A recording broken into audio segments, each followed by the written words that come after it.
اس کے بعد مجھے آپ کو سمجھ کر اس پہ صحیح سے عمل کرنے کی توفیق نصیب فرمائے۔ دیکھیں کائنات میں اللہ رب العزت نے 1,24,000 پیغمبر رسول نبی بھیجے۔ یہ بات بتانے کی نہیں، کیونکہ ہمارا الحمدللہ بچہ جانتا ہے۔ آپ کسی بچے سے پوچھ لیں وہ بتا دے گا کہ 1,24,000 اللہ نے پیغمبر بھیجے تھے۔ کائنات میں اللہ رب العزت نے یوں سمجھیں کہ الگ الگ رنگ کے، الگ الگ خوشبو کے، الگ الگ سائز کے پھول بھیجے تھے۔ ہر نبی ایک پھول ہے، ہر نبی کی الگ خوشبو ہے، ہر گلے رابو ہے دیگر رست، ہر پھول کی اپنی ایک الگ خوشبو ہے۔ اللہ تعالیٰ نے کسی نبی کو اسماء کا، ناموں کا علم دیا، وَعَلَّمَ آدَمَ الْأَسْمَاءَ كُلَّهَا۔ اللہ تعالیٰ نے کسی نبی کو زیرہ سازی کا، لوہے کا علم دیا، وَعَلَّمْنَاهُ صَنْعَةَ لَبُوسٍ لَكُمْ، حضرت داؤد علیہ السلام کو۔ اللہ تعالیٰ نے کسی نبی کو پرندوں کی بولیاں سکھائی، پرندوں پہ حکومت عطا فرمائی، وَعَلَّمْنَا مَنطِقَ الطَّيْرِ وَأُوتِينَا مِن كُلِّ شَيْءٍ۔ حضرت سلیمان علیہ السلام کو اللہ نے پرندوں کی بولی دی، اللہ تعالیٰ نے ہر چیز پہ حکومت دی۔ اللہ تعالیٰ نے ہر پھول کو الگ رنگ دیا، الگ خوشبو دی، الگ سائز دیا۔ اللہ تعالیٰ نے ہر پیغمبر کو الگ خصوصیت دی، الگ اخلاق دیے، الگ کردار دیا، الگ فطرت دی، الگ طبیعت دی۔ اور کائنات میں ارب لوگ جو پہلے آ چکے، پہلے ہم سے گزر چکے، ارب لوگ ابھی موجود ہیں، اور پتہ نہیں کتنے اربوں لوگ ابھی ہمارے بعد آنا باقی ہیں۔ جو لوگ کہتے ہیں کہ قیامت کی ساری نشانیاں پوری ہو گئی، بس قیامت آنے والی، اتنی جلدی نہیں۔ اللہ کلام پاک میں کہتا ہے تمہارے 1000 سال گزرے تب میرا ایک دن بنتا ہے، تمہارے 1000 یومن عند ربک کألف سنۃ مما تعدون، اللہ کے ہاں ایک دن تمہارے 1000 سال کے برابر ہوتا ہے۔ تو آپ کو گزرے تو ابھی 1.5 دن ہی گزرا ہے، ابھی تو پتہ نہیں ایسے کتنے دن آگے باقی۔ کہ قیامت آئی نہیں آئی، نشانیاں پوری ہوئی نہیں ہوئی، یہ اس سے ہماری بحث نہیں ہونی چاہیے۔ ہماری بحث اپنے کردار سے ہونی چاہیے، اپنے اعمال سے ہونی چاہیے۔ ہمیں علم ہونا چاہیے اپنی ذات کا، ہمیں علم ہونا چاہیے اپنے کردار کا، اپنے اعمال کا، اپنے گھر بار کا، اپنے بچوں کا، اپنی تربیت کا، اپنی قیامت کا، اپنی قبر کا، اپنے حشر کا، اپنی آخرت کا، اپنے میزان کا علم ہونا چاہیے۔ یہ ہماری ذمہ داری نہیں کہ ہم قیامت کا پتہ لگاتے پھریں۔ اللہ نے قرآن میں فرمایا فیما انت من ذکرہا، محبوب یسألونک عن الساعۃ ایان مرساہا، کہ آپ سے قیامت کے متعلق سوال کرتے ہیں کب آئے گی، آپ کہہ دیجئے فیما انت من ذکرہا، تمہیں اس کے ذکر سے کیا لینا۔ دیکھیے ہمارا مسئلہ نہیں قیامت کب آئے گا، ہمارا مسئلہ یہ ہے کہ ہم نے اپنی موت کی تیاری کرنی ہے، قبر حشر کی، میزان کی، آخرت کی تیاری کرنی ہے۔ ہماری قیامت تو سانس رکتے شروع ہو گئی، مومن کی قیامت اس کا سانس رکتے ہی شروع ہو گئی ہے۔ یہ بڑی قیامت ہے کبریٰ، وہ تو کافروں پہ آنی ہے۔ جب تک ایک بھی مومن دنیا میں موجود ہے تو کیا بتائے گی، قیامت تو کافروں پہ آنی ہے۔ جب کوئی ایک بھی اللہ کا نام لینے والا دنیا میں نہ ہوگا تب آئے گی قیامت۔ تو نبی کریم صلی اللہ علیہ وسلم اور انبیاء کی میں گفتگو کر رہا تھا، اللہ نے ہر نبی کو الگ موضوع دیا، ہر نبی کو الگ اخلاق دیے، ہر نبی کو الگ علم دیا۔ حضرت خضر علیہ السلام آپ نے نام سنا ہوگا، اللہ نے علم لدنی دیا جو کسی اور پیغمبر کو نہیں دیا۔ وَعَلَّمْنَاهُ مِن لَدُنَّا عِلْمًا، علم لدنی، آگے کی رپورٹ خبر حضرت خضر کو پہلے سے ہوتی تھی کیا ہونے والا ہے۔ کہیں کشتی میں سوراخ کر رہے ہیں، کہیں کسی بچے کو قتل کر رہے ہیں، کہیں دیوار بنا رہے ہیں، تو ان کو پہلے سے علم تھا کہ اس کا کیا کیا نقصان ہونے والا ہے، پہلے سے سیدھا کر جاتے ہیں۔ یا اللہ نے علم لدنی دیا ان کو، تو اللہ نے ہر پیغمبر کو الگ خصوصیات دی، اللہ نے ہر پیغمبر کو الگ کمالات دیے، اللہ نے ہر پیغمبر کو الگ معجزے دیے، الگ اخلاق دیے، الگ کردار دیا، الگ طبیعت دی، الگ فطرت دی۔ اور پھر ان تمام چیزوں کو اکٹھا کر کے، ان تمام پھولوں کو، ان تمام رنگوں کو، ان تمام خوشبوؤں کو، ان تمام طبیعتوں کو، ان تمام فطرتوں کو، ان تمام اخلاق کو، ان تمام کمالات کو، ان جہان کی تمام حسین و جمیل چیزوں کو، ان تمام خوبصورتیوں کو اللہ نے اکٹھا کر کے جب کسی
बाकी पैगंबर और रसूल आम आदमियों के लिए काबिल इत्तिबा होंगे, काबिल फख्र होंगे, लेकिन मुझे अल्लाह ने तमाम नबीयों के लिए काबिल इत्तिबा बना के भेजा है। और ये बात भी कुरान में है, फरमा जात रसूल, जब वो हस्ती और वो जात आएगी तो तब तुम्हारी ए नबीजो तुम्हारी जिम्मेदारी होगी, नबी तुम इस पे ईमान लेके आओगे, तुम उस पे ईमान लेके आओगे। अल्लाह किनको कह रहा है? नबीजों को इरशाद फरमा रहा है, ये आम इंसानों की बात नहीं है। नबीजों के लिए भी लाजिम है कि आका सल्लल्लाहु अलैहि वसल्लम का कलमा पढ़े, और अल्लाह ने पढ़ा के दिखाया। सिर्फ कुरान में अल्लाह ने आयत नहीं उतार दी, सिर्फ बता नहीं दिया कि हमने अहद लिया हुआ नबियों से, अल्लाह ने पढ़ा के दिखाया। मेराज का वाक़या नहीं सुना आपने? मेराज में आका सल्लल्लाहु अलैहि वसल्लम जब मस्जिद अक्सा में क़याम फरमाया था आसमानों पे जाने से पहले, तो वहां क्या हुआ था? वहां अल्लाह के 1,24,000 कमोबेश अंबिया सफ़े बना के हाथ बांध के खड़े थे, और इमामत करने वाला काली कमली वाला था। इमामत करने वाला काली कमली वाला था। जब आका के पीछे सबने हाथ बांध के नमाज पढ़ी तो अल्लाह ने दिखा दिया कि तुम उम्मती, तुम आम इंसान, तो आम इंसान हो। ये जो मेरा महबूब है ये ऐसा है कि तमाम नबी भी इसके पीछे हाथ बांध के कलमा पढ़ते हैं, और तमाम नबी भी इस पे ईमान लेके आते हैं। ये ऐसी ज़ात और हस्ती। तो अल्लाह ताला ने नबीयों को जो जो चीजें अता की, अल्लाह एक और बात करने लगा हूं और बड़ी जिम्मेदारी के साथ। अल्लाह ने अंबिया को मौजूद दिए, अल्लाह ने अंबिया को कमालात दिए, अल्लाह ने तमाम नबीयों को अलग अलग अखलाक दिए, अल्लाह ने हर नबी की अलग अलग पहचान दी, वो तो आका के सदके दी ही दी। लेकिन अल्लाह ने पैगंबरों को जो ईमान दिया, ये ईमान भी हकीकत में आका का ईमान था, पैगंबरों का अपना नहीं था। हालांकि 1,24,000 अल्लाह के बरगुज़ीदा, अल्लाह के चुने हुए लोग हैं, लेकिन ईमान जो उनका है वो भी आका का ईमान है। ये जो हम कलमा पढ़ते हैं, हम नमाज पढ़ते हैं, हम रोजा रखते हैं, हम हज करते हैं, हम वालिदैन की इताअत और फरमाबरदारी और खिदमत करते हैं, हम बड़ों का अदब और छोटों की शफ़क़त करते हैं, ये जो हमारा ईमान है ये भी हमारा ईमान नहीं, आका का ईमान है। शायद बात आपको समझना है, मिसाल से कैसे दिलाता हूं। ये हमारा ईमान किसका ईमान है? किसका? आका का, नबी का ईमान है। वो कैसे? ये सूरज भाई बड़ा नजर आ रहा है आपको? इस सूरज की धूप फर्श पे पड़ रही है, फर्श चमक रहा है, तो क्या मतलब फर्श की अपनी रोशनी? इस सूरज की धूप यहां खिड़की से छलती हुई बाहर आ रही है, ये अंदर आ रही है, ये क्या? ये इस सब की रोशनी, ये इस दीवार की रोशनी है? नहीं। तो ऐसे ही हमारे दिल पे जब आका के ईमान का अक्स पड़ता है, रोशनी और नूर पड़ता है, तो हम भी ऐसे कहने लगते हैं कि हमारा दिल ईमान के नूर से रोशन हो गया। वो ईमान का नूर हमारा अपना नहीं होता, वो आका का नूर होता। हम बजाते खुद मोमिन नहीं है, हम पे आका के ईमान का साया पड़ता है तो देखने वाला कहता है कि ये मोमिन है, क्योंकि ये वैसे रोशन है जैसे ईमान वाले रोशन होते हैं। ये ऐसे आमाल कर रहा है जैसे आका मदनी करीम आमाल किया करते थे, तो आका मोमिन थे इसीलिए ये भी मोमिन है। ये वैसी नमाज पढ़ रहा है जैसे मदनी करीम पढ़ा करते थे, तो आका मोमिन थे, तो ये भी मोमिन है। ये वैसे चल रहा है जैसे मदनी करीम चला करते थे, तो मदनी करीम मोमिन थे, ये भी मोमिन है। ये वैसे खा रहा है जैसे आका सल्लल्लाहु अलैहि वसल्लम हाथ धो के दाएं हाथ से अपने आगे से खाया करते थे, तो जैसे वो मोमिन है ये भी मोमिन है। ये वैसे गुफ्तगू करता है जैसे आका गुफ्तगू किया करते थे, तो जैसे आका मोमिन थे ये भी मोमिन है। इसका सोना ऐसा है जैसे आका सोया करते थे, तो आका मोमिन थे, ये भी मोमिन है। ये ऐसे चलता है जैसे आका चला करते थे, तो आका मोमिन थे, ये भी मोमिन है। ये वालिदैन से ऐसे पेश आता है जैसे आका ने बताया था कि पेश आना है, तो जैसे आका मोमिन थे, ये भी मोमिन है। और जैसे आका अल्लाह की तमाम अहकामात को माना करते थे, आका शरीयत के मुताबिक जिंदगी गुजारा करते थे, आका का अखलाक पूरा का पूरा कुरान है, जैसे आका कुरान पे अमल किया करते थे, ये भी करता है। से करके बताना पड़ता है कि ये मोमिन है। यहाँ अपने दिल को मुकम्मल आका के नूर की तरफ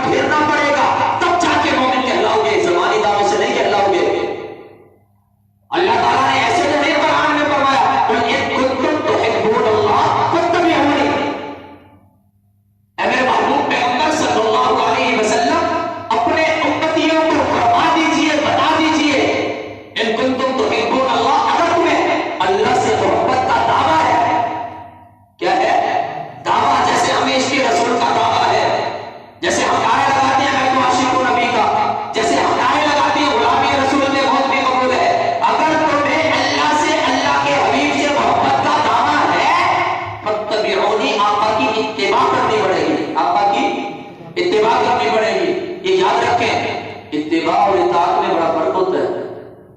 एक होती है इत्तिबा, पैरवी, नक्शे कदम पे चलना। एक होती है इताअत, मानना, हुक्म की तामील करना। इन दोनों में बड़ा फर्क है। अल्लाह ताला ने ये नहीं कहा फअतीऊनी कह दो, क्या महबूब अपनी उम्मत को कह दो अगर अल्लाह से मोहब्बत चाहते हो तो अतीऊनी, मेरा हुक्म मानो। नहीं, अल्लाह ने कहा महबूब आप कहो फत्तबीऊनी, मेरी इत्तिबा करो। इताअत कहते हैं कि जो हुक्म दिया जाए उस पे अमल करना। अल्लाह ने कुरान में नमाज का हुक्म दिया, आप पढ़ते हैं तो आप इताअत कर रहे हैं। अल्लाह ने रोजे का हुक्म दिया, आप रोजा रख रहे हैं तो आप इताअत कर रहे हैं। अल्लाह ने जिहाद का हुक्म दिया, कुरान में 484 के करीब आयात उतार दी जिहाद की। अगर आप जिहाद कर रहे हैं तो आप इताअत कर रहे हैं। अल्लाह ने हज का हुक्म दिया है, आप इतनी वुसाअत और गुंजाइश रखते हैं कि हज कर सकते हैं, आप कर रहे हैं तो आप इताअत कर रहे हैं। लेकिन ये जो इत्तिबा होती है ये उससे ऊपर का दर्जा है। अल्लाह ने नमाज का हुक्म दिया, आप पढ़ते हैं, इताअत है। लेकिन जैसे मदनी करीम ने पढ़ी थी वैसी पढ़ते हैं तो ये इत्तिबा है। अल्लाह ने रोजे का हुक्म दिया, आप रखते हैं, इताअत है। लेकिन जैसे आका ने रोजा रखा, हर फजूल चीज से रुके, फजूल कोई से, फजूल बातों से, झूठ से, गीबत से, चुगली से, तमाम गुनाहों से रुके, अगर ऐसे आप रुकते हो तो ये इत्तिबा है। अल्लाह ताला ने जिहाद का हुक्म दिया, जहां जहां आका ने किया वहां आप करते हो तो ये इत्तिबा है। अल्लाह ताला ने अच्छी गुफ्तगू का हुक्म दिया, अखलाक का हुक्म दिया, आप अखलाक रखते हैं, इताअत है। लेकिन आका जैसे रखते हैं तो ये इत्तिबा है। अल्लाह ताला ने वालिदैन की खिदमत और फरमाबरदारी का हुक्म दिया, आप वालिदैन की फरमाबरदारी करते हैं, इताअत है। लेकिन आका की तरह करते हैं तो ये इत्तिबा है। और ये सिर्फ ज़बानी कलामी दावे ज़रूरी नहीं है, बल्कि अल्लाह की मोहब्बत हासिल करने के लिए यही इत्तिबा जरूरी है कि हमारा हर काम आका जैसा हो। हमारा खाना पीना, चलना, सोना, फिरना, जागना, हर चीज आका सल्लल्लाहु अलैहि वसल्लम की जैसी हो। तब हम आका की इत्तिबा करने वाले हैं, तब नतीजा ये निकलेगा युहिब्बुकुमुल्लाह कि अल्लाह भी तुमसे मोहब्बत रखेगा। अल्लाह भी तुमसे मोहब्बत रखेगा। जब अल्लाह ताला ने हमें नबी ऐसा दिया है जो कि नबियों का भी नबी है, अल्लाह ने हमें हस्ती वो अता की है कि जिस हस्ती में तमाम नबियों के कमालात एक जगह अल्लाह ने इकट्ठे कर दिए। जब अल्लाह ताला ने अपना पैगंबर ऐसा हमें अता किया है कि जिसके लिए अल्लाह ने पूरी कायनात को बनाया है। जब अल्लाह ताला ने हमें नेमत ऐसी दी है कि जिस नेमत को देते हुए अल्लाह की रहमत से बर्दाश्त ना हुआ, अल्लाह ने फौरन कह दिया कि मैंने तुम्हें खाने पीने के लिए ज़बान भी दी थी, सुनने के लिए नाक भी दी थी, देखने के लिए आंख भी दी थी, सुनने के लिए कान भी दिए थे, पकड़ने के लिए हाथ भी दिए थे, चलने के लिए पांव भी दिए थे। लेकिन वो मेरी इतनी बड़ी नेमतें नहीं थी। मैंने तुम्हें वालिदैन जैसी नेमत दी, मैंने तुम्हें बीवी जैसी नेमत दी, मैंने तुम्हें औलाद जैसी नेमत दी, मैंने तुम्हें घर बार जैसी नेमत दी, मैंने तुम्हें तुम्हारे पर हवाएं चला दी, ये नेमत दी, मैंने तुम्हारे लिए सूरज बना दिया, ये नेमत दी, मैंने तुम्हारे लिए चांद सितारे तकलीफ कर दिए, ये नेमत दी, मैंने चलने के लिए नरम जमीन अदा कर दी, ये नेमत दी, मैंने इस्तेमाल करने के लिए जानवर उनका गोश्त खाते हैं, उनका दूध पीते हैं और उनसे और भी बोझ उठाने के काम लेते हैं। मैंने ये तमाम नेमतें तुम्हें दी हैं, लेकिन ये कोई नेमतें नहीं है। अब जो नेमत देने लगा हूं इस नेमत को मेरा एहसान समझना। और वो नेमत क्या है? आका मदनी करीम की जात है। तो जब अल्लाह इतनी बड़ी नेमत दे तो हमारा हक बनता है कि हम शुक्रगुजारी करें या ना करें। अगर अल्लाह इतनी बड़ी नेमत हमें दे तो क्या हमारा हक बनता है या नहीं बनता कि हम उनकी इत्तिबा करें, हम उनके जैसे तरीके अपनाएं, हम उनके बताए हुए रास्ते पे चलें, हम उनके लाई हुई शरीयत पे अमल करें, हम उनके लाए हुए दीन पे चलें, हम उनके बताए हुए अहकामात पे अपनी जिंदगी को ढालें। हमारा हक बनता है नहीं बनता? अल्लाह ने क्या लफ्ज़ इस्तेमाल किया? इत्तिबा। थोड़ी और वसअत देने लगा अपनी बात को। अल्लाह ने इत्तिबा का हुक्म दिया, इताअत का नहीं दिया। ये इत्तिबा कहते हैं मुकम्मल तौर पे एक एक जुज़ वैसे ही करना जैसे मदनी करीम ने किया था, तब जाके इत्तिबा होगी और तभी अल्लाह तुमसे मोहब्बत रखेगा। मैं भी कहता हूं मुझे आका से मोहब्बत है, तू भी कहता है मुझे आका से मोहब्बत है, मैं भी आका के इश्क का इजहार करता हूं, तू भी आका से इश्क का इजहार करता है। मैं भी आका के लिए महफिलें और जलसे मनाता हूं और तू भी महफिलें और जलसे करता है। मैं भी नारे लगाता हूं मैं आशिक हूं नबी का, तू भी नारे लगाता है मैं आशिक हूं नबी का। मैं भी कहता हूं कि गुलामी रसूल में मौत की कब्र है, तू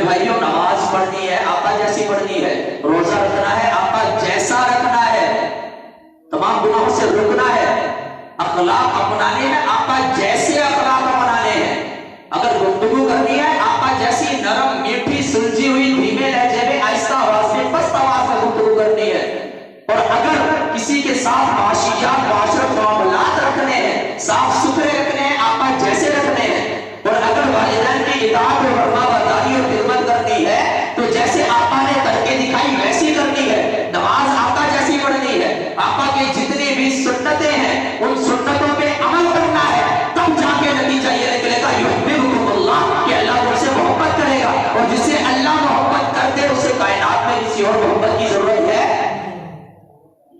جسے اللہ اپنا محبوب بنا لے اسے کسی اور کو حبیب بنانے کی ضرورت ہے؟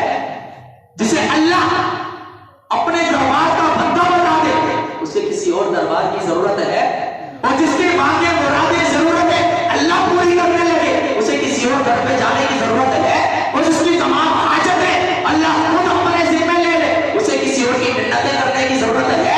اور جسے اللہ اپنے دربار میں بٹھا لے کسی اور در پہ جانے کی ضرورت ہے؟ نہیں ہے۔ تو اللہ کا درباری بننے کے لیے اللہ سے اپنی حاجتیں ضرورتیں مشکلیں پریشانیاں مصیبتیں بیماریاں وبائیں آفات بلیجات ان تمام چیزوں کو اللہ سے حل کروانے کے لیے اگر ضروری ہے تو اتباع ضروری ہے کہ اپنے سارے اعمال آقا جیسے اعمال میں ڈھال کے دکھاؤ، جیسے آقا نے کیے تھے ویسے کر کے دکھاؤ، ویسے کر کے دکھاؤ۔ میں دعا گو ہوں کہ جو کچھ عرض کیا باری تعالیٰ مجھے آپ کو تمام مسلمانوں کو صحیح سمجھ کر اس پر صحیح عمل بھی نصیب فرمائے، مجھے آپ کو تمام مسلمانوں کو اپنی ساری زندگی آقا صلی اللہ علیہ وسلم کی سنتوں میں ڈھالنے کی توفیق نصیب فرمائے۔ یہ یہاں جیسے ہمیں خود آقا کی سنتیں سیکھنے کی ضرورت ہے کامیاب ہونے کے لیے، اگر آج ہم بلا وجہ یہ پریشانی والے الفاظ استعمال کرتے ہیں کہ جی ہمارا یوں ہو گیا وہ ہو گیا حل نہیں ہو رہا یہ پریشانی وہ پریشانی ہے، تو کمی ہمارے اندر ہے، اللہ کے خزانوں میں کمی نہیں ہے، اللہ کی عطا میں اللہ کے دینے میں کمی نہیں ہے۔ ہم نماز بھی پڑھتے ہیں لیکن آقا جیسی پڑھنے کی کوشش ہی نہیں کرتے، ہم وضو بھی کرتے ہیں آقا جیسا وضو سیکھتے ہی نہیں ہے، ہم بات بھی کرتے ہیں آقا جیسی بات کرنے کی کوشش ہی نہیں کرتے، ہم سوتے بھی روزانہ ہیں، ہمیں پتہ ہے ضرورت ہے سونا ہے، آقا کی طرح سونا سیکھتے ہی نہیں، سونے کی کوشش ہی نہیں کرتے، ہم اٹھنے کی دعا نہیں پڑھتے، صبح کی دعا نہیں پڑھتے۔ تو جب ہمارا کوئی بھی کام آقا جیسا نہیں، ہمارے کردار میں آقا کی اتباع نہیں ہے، تو پھر اگر پریشانیاں ہیں تو ذمہ دار ہم خود ہیں نا، اللہ کی ذات تو ذمہ دار نہیں ہے۔ کوشش کریں اپنے تمام معاملات تمام کام سیکھ کے آقا کی طرح کرنے کی کوشش کریں، اور اگر آپ کو یوں لگتا ہے میری عمر گزر گئی ہے تو سیکھنے کی عمر قبر میں اترنے تک باقی رہتی ہے۔ صحابہ کرام آخری عمر تک ایک دوسرے کے دروازے پہ جا کے حدیثیں لیا کرتے تھے، اور اگر کوئی صحابی مصروف ہوتا ہے انتظار میں ساری رات بیٹھے رہتے، کوئی سویا پڑا ہے، صبح اٹھیں گے باہر تشریف لائیں گے تب پوچھ لوں گا، دروازہ بجا کے تک نہیں کرتا۔ تو وہ ایسا ادب کرتے تھے، ایسی ان کی تڑپ اور لگن تھی سیکھنے کی، کیونکہ ان کے ملکوں کا سفر کر کے جا کے سیکھتے تھے پھر عمل کرتے تھے، اس لیے آج کائنات میں انبیاء کی طرح ان کا نام باقی ہے۔ بلکہ میں یہ کہتا ہوں کہ 1,24,000 اللہ نے پیغمبر بھیجے تھے، آپ کو کوئی 25-26 کے نام ہی زیادہ سے زیادہ آتے ہوں گے قرآن کریم میں جتنے موجود ہیں، اس سے زیادہ کسی کو پتہ ہے نبیوں کا؟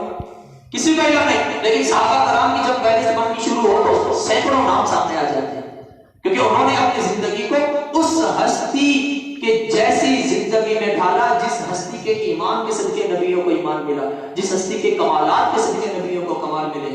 اس لیے ہمیں اگر دنیا میں آخرت میں اپنا نام اپنی پہچان اپنا کردار باقی رکھنا ہے تو آقا جیسا کردار آقا جیسی پہچان آقا جیسے اعمال اپنانے پڑیں گے اگر کامیاب ہونا ہے، مگر نہ پھر ہر کوئی اپنی قبر کا اپنے حشر کا اپنے میزان کا خود ذمہ دار ہے، اللہ نے اختیار دیا ہوا ہے۔ باری تعالیٰ مجھے آپ کو تمام مسلمانوں کو سنتیں سیکھنے سمجھنے اور ان کو عمل میں لانے کی توفیق نصیب